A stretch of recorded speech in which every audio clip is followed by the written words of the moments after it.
राधे राधे दोस्तों। ईश्वर आप सभी की सभी मनोकामनाओं को पूर्ण करे और आप सभी को स्वस्थ और खुश रखे। चलिए कहानी शुरू करते हैं।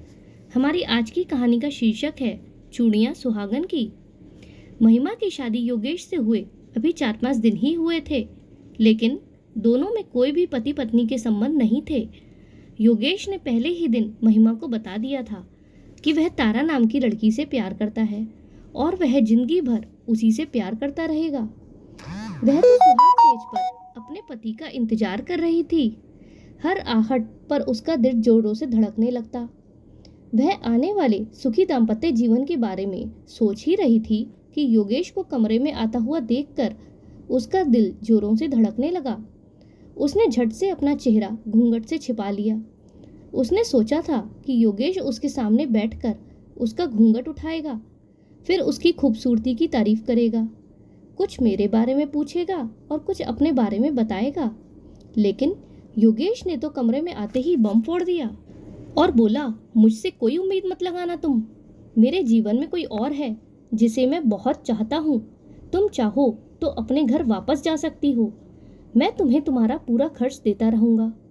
योगेश ने एक झटके में अपने मन की बात महिमा से कह डाली। उसके मन में एक बार भी यह ख्याल नहीं आया कि जिसे जीवन साथी बनाकर लाया हूँ उसके लिए भी मेरे कुछ कर्तव्य हैं। पति के इस व्यवहार से महिमा के सारे सपने एक ही पल में टूट गए। खर्च देने की बात सुनकर महिमा को समझ आ गया था कि योगेश शादी के बंधन से छुटकारा पाना चाहता है और वह इसके लिए किसी भी हद तक जा सकता है। अचानक ही उसकी जिंदगी में तूफान आ गया था। उसके सारे सपने चकनाचूर हो चुके थे। एक पल को तो उसकी समझ में कुछ भी नहीं आया कि यह उसके साथ क्या हो गया, लेकिन फिर उसने अपना घूंघट उठाया और योगेश से कहा कि आप मेरी एक बात मानेंगे। योगेश ने बिना उसकी तरफ देखे कहा, मुझे मालूम है अब तुम रोना धोना करोगी कि तुमने मुझसे शादी क्यों की, मेरा जीवन बर्बाद क्यों किया। तुम कुछ पूछो तो इससे पहले ही मैं तुम्हें बता दूं कि मैं तुम्हें अपनी पत्नी कभी भी स्वीकार नहीं करूंगा। मैंने शादी मेरे माता पिता के दबाव में की है। बिरादरी और समाज के कारण तारा से मेरी शादी नहीं हो पाई। माता पिता ने आत्महत्या करने की धमकी दी, इसीलिए मुझे जबरदस्ती तुमसे शादी करनी पड़ी। मैं कभी तुम्हारी ओर देखूंगा भी नहीं, समझी? उन्हें क्या लगता है मेरी शादी तुमसे कराकर उन्होंने तारा को मुझसे दूर कर दिया? मुझे तारा से कोई दूर नहीं कर सकता, तुम भी नहीं और भगवान भी नहीं। महिमा ने कहा, जैसा आप चाहते हैं वैसा ही होगा। मैं कोई रोना धोना नहीं करूंगी, लेकिन मैं आपसे सिर्फ इतना कहना चाहती हूँ कि मेरे माता पिता ने अपने जीवन भर की कमाई लगाकर मेरी शादी की है और अभी मेरी छोटी बहन पढ़ रही है। मैं नहीं चाहती कि मेरे कारण मेरे माता पिता दुखी हों। तो क्या आप कुछ समय तक मेरे साथ झूठा पति पत्नी का रिश्ता निभा सकते हैं? क्योंकि अगर मेरे माता पिता को यह बात पता चल गई तो वह मर जाएंगे। महिमा की बात सुनकर योगेश बिना कुछ बोले करवट लेकर सो गया, जैसे उसे महिमा की बात से कोई फर्क ही ना पड़ा हो। महिमा की आंख से लगातार आंसू बह रहे थे, लेकिन वह कुछ नहीं बोली, क्योंकि महिमा भारतीय संस्कृति में पली बड़ी लड़की थी, जहाँ शादी को विशेष दर्जा दिया जाता था। एक बार शादी के बंधन में बंध गए तो रिश्ता 7 जन्मों तक नहीं छूटता। महिमा नए जमाने की पढ़ी लिखी लड़की थी, रिश्ते से आज़ाद हो सकती थी, लेकिन एक मध्यम वर्गीय परिवार से थी और उसके माता पिता ने अपने जीवन भर की पूंजी लगाकर उसकी शादी करी थी। यही कारण था कि वह किसी भी हाल में अपनी शादी को बचाना चाहती थी। उसने सोचा कि योगेश जैसा कहेंगे वह वैसा ही करेगी। इसी तरह एक दिन धीरे धीरे वह अपने पति का प्यार पालेगी। इसी तरह दिन गुजरने लगे, पर योगेश ने महिमा की तरफ आंख उठाकर भी नहीं देखा। योगेश जितना बेरुखी से बात करता था, महिमा का प्रेम उतना ही बढ़ता जा रहा था। योगेश के बिना महिमा के लिए दिन और रात पहाड़ की तरह लगने लगे थे, लेकिन फिर भी महिमा को विश्वास था कि वह योगेश को एक दिन अपने प्यार से जरूर जीत लेगी। महिमा अपने घर के सारे काम करती थी और वह अपने सास ससुर का भी बहुत ख्याल रखती थी।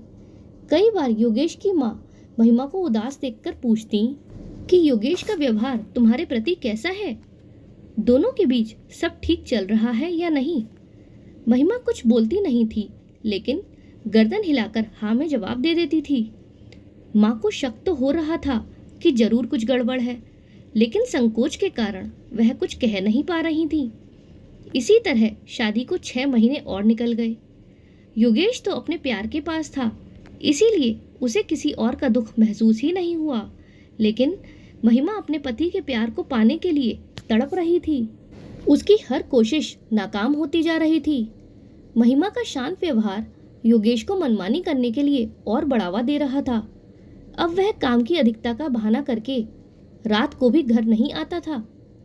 योगेश का आए दिन रात को घर से बाहर रहने के कारण अब वह बहुत परेशान रहने लगी थी। उसे लगा कि अब उसे अपने सास ससुर से बात करनी चाहिए। कहीं वह किसी गलत रिश्ते में तो नहीं है। हो सकता है वह लड़की ठीक ना हो। यही सोचकर एक दिन महिमा ने अपने सास ससुर से बात करने का निश्चय किया।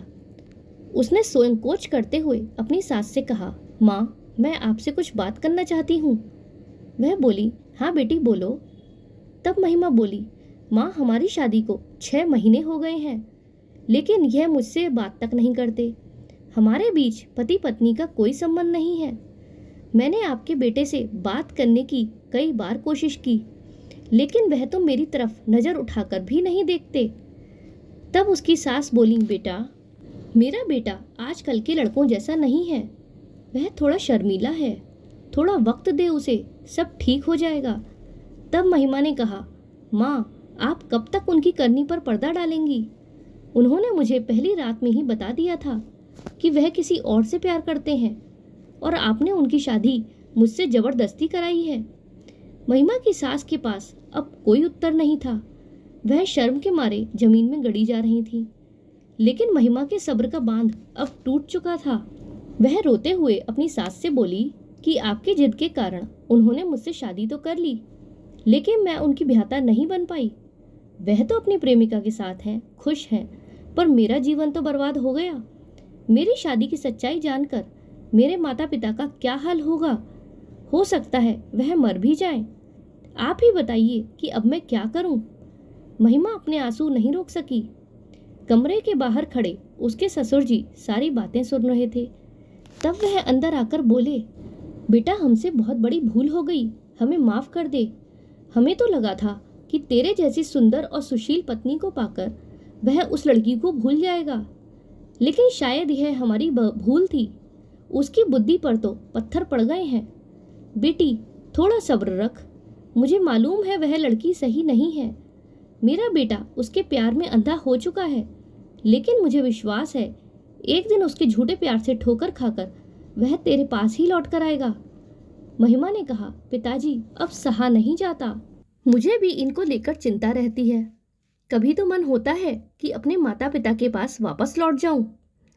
तब सास ससुर ने उसे बहुत समझाया और कहा, बेटा, जहाँ 6 महीने के लिए हमारे यहाँ रुकी हो, वहीं हमारे कहने पर कुछ समय के लिए और रुक जाओ। शायद सब कुछ ठीक हो जाए। हम बात करेंगे योगेश से। अगले दिन महिमा बाजार जा रही थी तो उसने देखा योगेश एक सांवली सी लड़की के साथ कहीं जा रहा है। वह उसके पीछे पीछे जाने लगी। उसने देखा कि एक संकरी सी गली में छोटे से घर के आगे वे रुके और अंदर घुसकर दरवाजा बंद कर लिया। महिमा बहुत तेजी से उस तरफ बढ़ी। वह दरवाजे के बाहर खड़ी हो गई। वह दरवाजा खटखटाना चाह रही थी, पर रुक गई, क्योंकि उन अंदर से जोर जोर से उन दोनों की हंसने की आवाजें आ रही थीं। वह उन दोनों की हंसी सुनकर बेचैन हो रही थी। वह सोच रही थी कि दरवाजा खटकाए या दोनों के बाहर आने का इंतजार करे। उसकी आंखों से आंसू बह रहे थे। उसको ऐसा लग रहा था जैसे उसके प्राण निकल जाएंगे। अपने पति को किसी और के साथ देख पाना बहुत मुश्किल हो रहा था उसके लिए। वह सोच रही थी कि तारा तो बहुत खूबसूरत होगी, लेकिन वह तो एक साधारण नैन नक्श वाली सामने रंग की लड़की थी। आज तारा को अपने पति के संग देखकर अपने आप को वह बहुत बदसूरत महसूस कर रही थी। उसे ऐसा लग रहा था कि संसार के सबसे बदसूरत महिला वह खुद है, जो अपने पति को भी नहीं पा सकी। काफी देर तक महिमा घर के बाहर खड़ी रही और उनके आने का इंतजार करती रही। उसने मन में सोच लिया था कि आज वह तारा से अपने पति को वापस मांग कर रहेगी, साफ साफ उसे अपनी जिंदगी से चले जाने के लिए कहेगी। थोड़ी देर बाद दोनों बाहर हंसते हंसते आए। योगेश महिमा के सामने देखकर थोड़ा सा सकपका गया और बोला, तुम यहाँ क्या कर रही हो? महिमा ने उसकी तरफ देखा और बोली, तुम मुझे पहचानते हो? योगेश ने उसे घूरते हुए कहा, क्यों नहीं, तुम मेरी बीवी हो। महिमा अब थोड़ी ऊंची आवाज करके बोली, कभी बीवी को एक नजर भी उठाकर देखा है? तुम्हें यहाँ का पता किसने दिया? योगेश उसकी बात को काटते हुए बोला, मैं बाजार जा रही थी, तुम्हें देखा तो तुम्हारे पीछे पीछे आ गई। अच्छा, तो तुम मेरी जासूसी कर रही हो? वह बोली, मैं ऐसा क्यों करूंगी? मुझे तुम्हारी जासूसी करने में कोई दिलचस्पी नहीं है। योगेश ने कहा, देखो, मैंने तुम्हें पहले दिन ही बता दिया था कि मेरी जिंदगी में कोई और नहीं आ सकता, फिर आज यह सारा ड्रामा क्यों? महिमा अपने आंसुओं को रोक नहीं सकी और रोते हुए बोली, तुमको मेरी तकलीफ ड्रामा लग रही है? योगेश बोला, मैंने तुम्हें हाथ भी नहीं लगाया, हम दोनों के बीच कोई पति पत्नी का रिश्ता भी नहीं है, तो कपट कैसा? महिमा बोली, अपनी ब्याहता को ना छूना, उससे बड़ा कोई अपमान नहीं। सुहागन होते हुए भी अपने पति का प्यार ना पा सके, इससे अधिक कोई प्रताड़ना नहीं मेरे लिए। मेरा पति मेरा नहीं, इससे बड़ा दुख और क्या होगा मेरे लिए। आज महिमा सारी शर्म छोड़ चुकी थी, आज वह अपना हक लेना चाहती थी। उसके सब्र का बांध टूट गया था, लोगों की भीड़ इकट्ठी हो चुकी थी, लेकिन महिमा को आज किसी का भी डर नहीं था। वह बोली, तुम्हें इसे छोड़कर अपनी पत्नी के पास वापस आना होगा, तुम्हें मेरा बनना होगा, नहीं तो मैं अपनी जान दे दूंगी। महिमा ने सबके सामने धमकी देते हुए कहा, लेकिन योगेश ने महिमा की कोई परवाह नहीं की। वह बोला, तुम्हारे मन में जो हो वह करो, लेकिन मेरा पीछा छोड़ो। महिमा रोते रोते तारा से बोली, मैं तुम्हारे आगे हाथ जोड़ती हूँ, मेरा पति मुझे लौटा दो, तुम जो कहोगी वह करने को तैयार हूं मैं। बोलो, क्या लोगी तुम मेरे पति को छोड़ने का? तारा के चेहरे पर जीत की खुशी थी, उसे महिमा पर जरा भी दया नहीं आई। वह हंसकर बोली, क्या तुम अपने सुहाग की चूड़ियां मुझे दोगी? क्योंकि जब सुहाग ही तुम्हारा नहीं तो इन चूड़ियों को पहनकर क्या करोगी? इन पर तो मेरा हक है। अपने पति के साथ साथ ये सुहाग की चूड़ियां भी अब तुम मुझे दे दो। महिमा के पास अब कहने के लिए कुछ भी नहीं रहा था। कुछ सोचकर उसने अपनी साड़ी का पल्लू फाड़ा और सड़क पर बिछा दिया और हाथों से अपनी सुहाग की चूड़ियां उतार कर उस पर रख दी। योगेश ने पूछा, ये तुम क्या कर रही हो? ये सब क्या है? उसने कहा, ये सुहाग की चूड़ियां पति के जिंदा होने की निशानी होती हैं, लेकिन मेरे लिए ये चूड़ियां सुहाग का शव है और मैं सुहागन विधवा। महिमा की हालत देखकर लोगों की आंखें भीग गईं, लेकिन पत्थर दिल तारा ने बड़ी ही बेशर्मी से वो चूड़ियां उठाकर अपने पास रख लीं और फिर बेहयाई के साथ बोली, इन सुहाग की चूड़ियों में मैं जान डाल दूंगी, तुम चिंता मत करना। और फिर योगेश का हाथ पकड़कर आगे निकल गई। महिमा वहीं बैठी अपने सूने हाथों को देख रही थी। तारा की ये हरकत योगेश को भी बहुत बुरी लगी। एक औरत इतनी कठोर कैसे हो सकती है? महिमा का प्रेम निस्वार्थ है, वह गलत नहीं है, लेकिन तारा और मैं महिमा के साथ बहुत बुरा कर रहे हैं। आज पहली बार योगेश को महसूस हुआ कि महिमा तारा से बेहतर इंसान है। आज पहली बार योगेश ने महिमा के मन और तन की खूबसूरती को देखा और महसूस किया। वह अपनी करनी पर बहुत दुखी था। जब रात को योगेश घर आया तो महिमा ने मुस्कुराकर दरवाजा खोला। योगेश ने हैरानी से महिमा से पूछा, तुम यहाँ? मैंने तो सोचा था तुम अब तक अपने घर जा चुकी होंगी। महिमा बोली, मेरा घर? मेरा घर कौन सा है? माँ बाप के घर से तो डोली में बैठकर विदा हुई थी, तो वह घर पर आया हो गया। तुम्हारे घर में डोली में बैठकर आई, लेकिन अफसोस यह घर भी मेरा नहीं है। शायद लड़कियों के तो घर होते ही नहीं हैं, मायके में रहती हैं पराई अमानत बनकर। लड़की के माता पिता जीवन भर की पूंजी और अपने हाथों से पली हुई लड़की को अजनबियों के हाथ में ये सोचकर दे देते हैं कि वह अपने घर जा रही है, लेकिन ससुराल वाले कभी उसे अपने मन से अपनाते ही नहीं हैं। ससुराल में भी लड़की पराई ही कहलाई जाती है। तो किस घर जाने की बात कर रहे हो? मेरे लिए तो दोनों ही घर पराए हैं, चाहे मेरे माँ बाप का घर हो या तुम्हारा। योगेश चुपचाप अपने कमरे में चला गया। बिस्तर पर लेटे हुए महिमा के बारे में सोचने लगता है। उसे पहली बार एहसास होता है कि स्त्रियों का जीवन कितना कठिन है। जिस घर में पैदा हुई उसी घर ने उनको पराया कर दिया और मेरे जैसे जीवन साथी के साथ अपने घर में कुछ सपने लेकर आई, उसे मैं वह भी नहीं दे सका। आखिर इसका कसूर क्या है? कमी तो मुझ में है। माता पिता की जिद के कारण महिमा से शादी करके उसका जीवन खराब कर दिया। महिमा ने तो बेटी, बहू और पत्नी का रिश्ता बड़ी ही ईमानदारी से निभाया और मैं ना ही अच्छा बेटा और ना ही अच्छा पति बन सका। अब इन सब में सारी गलती मेरी है। लेकिन तारा का व्यवहार महिमा के प्रति बिल्कुल भी अच्छा नहीं था। महिमा में कितनी करुणा थी और तारा का व्यवहार कितना कठोर था। योगेश को अब समझ में नहीं आ रहा था कि वह क्या करे। उसे अपनी गलतियां नजर आ रही थीं। उसकी आंखों के सामने महिमा का चेहरा बार बार दिखाई देता, जो अपने रिश्ते को बचाने के लिए तारा के सामने गिड़गिड़ा रही थी। और तारा ने कितनी बेशर्मी से उसकी सुहाग की चूड़ियां उठा लीं, जबकि उसे महिमा को चूड़ियों को वापस दे देना चाहिए था। आखिर मैं क्यों महिमा का दुख समझ नहीं पाया? मैंने उसके साथ कभी भी अच्छा व्यवहार नहीं किया, लेकिन महिमा आज भी दो घरों की इज्जत बचाने के लिए मेरे साथ रहने के लिए तैयार है। महिमा की जगह अगर तारा होती तो वह कभी भी ऐसा सहन नहीं करती। तारा और महिमा दोनों ही आज की आधुनिक महिला हैं, लेकिन एक रिश्तों की कदर करती है और दूसरे के लिए रिश्ते स्वार्थ से जुड़े हैं। लेकिन मैं प्रेम में अंधा हो चुका था। अब जाकर मैं अपनी पत्नी के निस्वार्थ प्रेम को समझ पाया हूँ। अब मैं जान गया हूँ कि महिमा से अच्छा जीवन साथी कोई हो ही नहीं सकता। योगेश रात भर महिमा के बारे में ही सोचता रहा और फिर न जाने कब उसकी आंख लग गई। जब वह सुबह उठा तो उसने कमरे में देखा कि महिमा वहां पर नहीं थी। उसने अपनी माँ से पूछा कि माँ, महिमा कहाँ है? तब माँ गुस्सा दिखाते हुए बोली, मैंने रात को तुम दोनों की सारी बातें सुन ली थी और सारी बातें सुनकर मुझे महिमा के लिए बहुत दुख हुआ। आज के समय में ऐसी आधुनिक महिलाएं हैं जो कि छोटी छोटी बातों पर ससुराल छोड़कर मायके चली जाती हैं। वहीं महिमा एक ऐसी लड़की है जिसके पति ने उसे पहली रात को ही ठुकरा दिया था। उसके बावजूद वह अपने माता पिता के लिए तुम्हारे साथ रिश्ता निभा रही थी। वह हीरा थी, लेकिन तेरी आंखें बंद हैं। तू बदकिस्मत है जो हीरे को छोड़कर उस कोयले को अहमियत देता रहा है। अब हम अपनी गलती सुधारना चाहते हैं। मैंने और तुम्हारे पिताजी ने यह फैसला किया है कि उसके पिताजी को वह सारी धनराशि वापस कर देंगे जो उन्होंने महिमा की शादी में खर्च की है। अब जब वह तुम्हारे साथ नहीं रहेगी तो तुम उसको तलाक दे देना।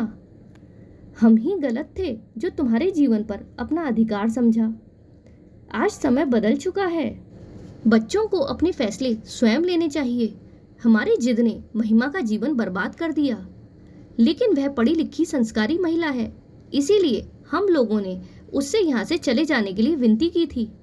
इसीलिए सुबह वह अपने मायके चली गई, लेकिन जाने से पहले तुम्हारे लिए एक तोहफा देकर गई है। माँ अपने कमरे से एक बैग लाकर योगेश को देती हैं। योगेश जल्दी से उसे खोलता है। उसमें चुनरी, सिंदूर की डिबिया और एक लेटर था। योगेश जल्दी से लेटर को पढ़ने लगता है।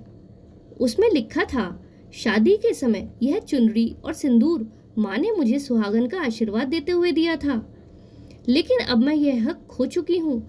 मैं चाहती हूँ ये चुनरी और सिंदूर तुम अपने हाथों से गंगा में बहा दो। योगेश लेटर पढ़ते ही फफक फफक कर रोने लगा। माँ, मैंने महिमा के साथ बहुत गलत किया है, मुझे माफ कर दो। उसकी जगह अगर कोई और लड़की होती तो अब तक मैं कोर्ट कचहरी के चक्कर काट रहा होता। मैं तारा के व्यवहार को देखकर यह कल जान गया था कि वो बहुत स्वार्थी है। आप लोग सही थे, लेकिन अब बहुत देर हो चुकी है। मैंने महिमा को खो दिया। उसको पश्चाताप करते देख माँ बोली, नहीं बेटे, अभी भी कुछ नहीं बिगड़ा। अभी कुछ देर पहले ही तो वह घर से निकली है, रास्ते में ही होगी। तू जल्दी जा और हमारी बहू को वापस घर लेकर आ।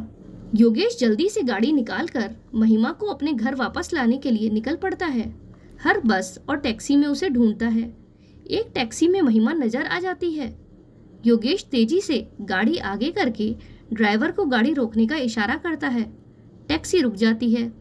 योगेश महिमा से कहता है, महिमा, मुझे बिना बताए तुम कहाँ जा रही थी? महिमा योगेश को देखकर हैरान थी। योगेश ने अपनी बात फिर दोहराई तो महिमा ने भी जवाब दिया, तुम्हारे साथ रहने का कोई कारण भी तो नहीं है योगेश। योगेश ने महिमा पर हक जताते हुए कहा, तुम जल्दी से टैक्सी से बाहर निकलो। महिमा बिना जवाब दिए टैक्सी ड्राइवर को चलने के लिए कहती है।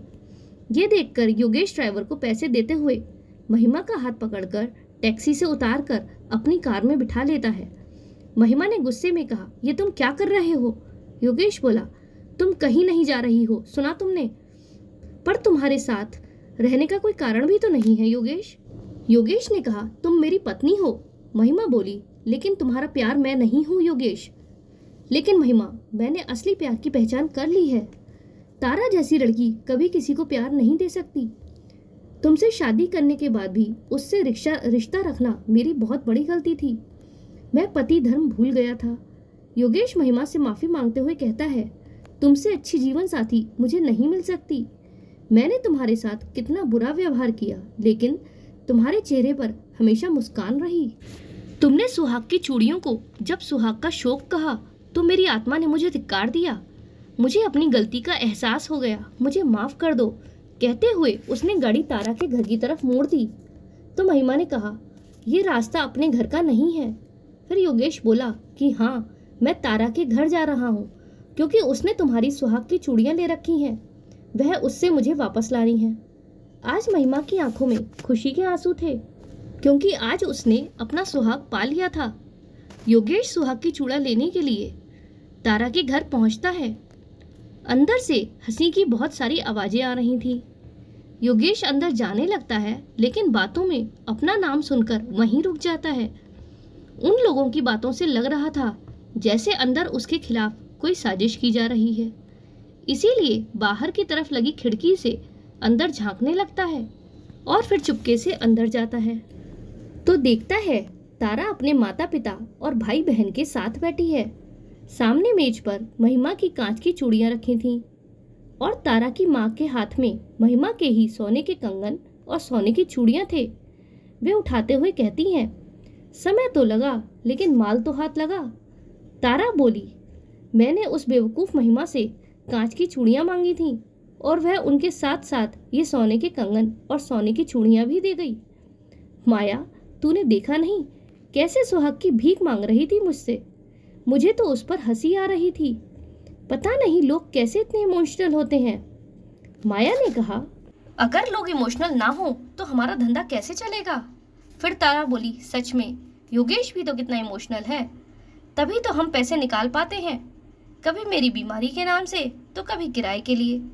बहुत भोला है बेचारा योगेश, बस उसके सामने थोड़ा सा दुखी होकर दिखाओ और वह अपनी जेब से पैसा निकाल देता है। वहां बैठे सभी लोग योगेश पर हंस रहे थे।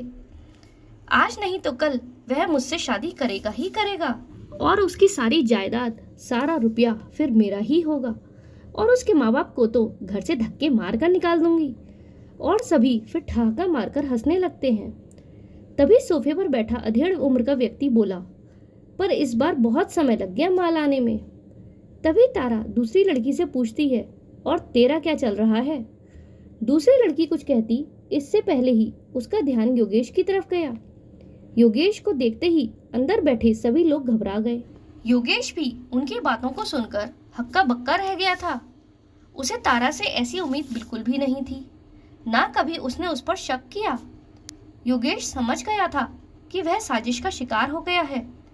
वह तारा से कहता है कि वह तो कल ही समझ गया था कि तुम्हारे सीने में औरत का दिल नहीं है। मैंने तुम्हारे कारण अपनी पत्नी का बहुत मन दुखाया है। मैं उसे अब जीवन भर की सारी खुशियां देना चाहता हूँ। इसीलिए आज मैं तुमसे अपनी पत्नी के सुहाग की चूड़ियां वापस लेने आया हूँ। लेकिन मैंने तुम्हारी सारी बातें सुन ली। मुझे बहुत दुख हुआ कि मैंने तुम्हें दिल से चाहा था। तुम्हारे लिए मैंने अपने माता पिता का दिल दुखाया, पत्नी से अलग रहा, लेकिन तुम केवल प्यार का नाटक कर रही थी। मेरी जायदाद पाने के लिए तुमने ये सब षड्यंत्र रचा। अब तुम्हारी असलियत मेरे सामने है, लेकिन मुझे तुमसे कोई शिकायत नहीं है क्योंकि मैं ही गलत था, जिसने अपने माता पिता और बीवी के पवित्र रिश्ते को नहीं समझा। तारा, तुम मेरी पत्नी की चूड़ियां मुझे वापस कर दो। मैं तुमसे और कुछ भी नहीं कहूँगा। इसके बाद चुपचाप यहाँ से चला जाऊँगा। तारा वास्तव में सोने की चूड़ियाँ वापस नहीं करना चाहती थी। तभी कमरे में मौजूद लोग योगेश को पकड़कर अंदर के कमरे की तरफ खींचते हैं। योगेश किसी तरह वहां से उन्हें धक्का देकर भागता है और कार में जाकर बैठता है। योगेश महिमा से जल्दी से पुलिस को फोन करने के लिए कहता है। महिमा घबराकर योगेश से पूछती है कि ऐसा तारा के घर में क्या हो गया कि पुलिस को फोन करना पड़ रहा है। गाड़ी स्टार्ट करते हुए योगेश बोला, जितना कह रहा हूं उतना करो, जल्दी से फोन लगाओ। तभी पीछे से तारा के घर में बैठे हुए लोग भागे भागे बाहर आते हैं और कहते हैं, अगर तुमने पुलिस को हमारे खिलाफ कुछ भी कहा तो हमसे बुरा कोई नहीं होगा। लेकिन तब तक महिमा पुलिस को फोन मिला चुकी थी। मामला बिगड़ता देखकर तारा और बाकी लोग भागने लगते हैं। लेकिन एक बात जो किसी को भी नहीं पता थी कि महिमा जूडो कराटे की चैंपियन थी और उसने सबको मार मार कर अधमरा कर दिया। कुछ देर बाद पुलिस भी आ जाती है और वह तारा और उसके सभी परिवार के लोगों को हिरासत में लेकर योगेश की पत्नी की चूड़ियां और सोने की चूड़ियां सब वापस करवा देती है। फिर वह अपनी चूड़ियां लेकर घर वापस आ जाते हैं। घर पर योगेश के माता पिता चिंता में बैठे थे। तभी महिमा और योगेश आते हैं तो माँ बाप उनको देखकर बहुत खुश होते हैं। माँ कहती हैं, कितनी सुंदर जोड़ी है। फिर दोनों अपने माता पिता के पांव छूकर आशीर्वाद लेते हैं। योगेश बैग से चुंदरी सिंदूर निकालता है, उन पर सुहाग की चूड़ियां रखकर माँ को देकर कहता है, माँ एक बार फिर से बहू को सुहाग पिटारी देकर रस्म पूरी कीजिए।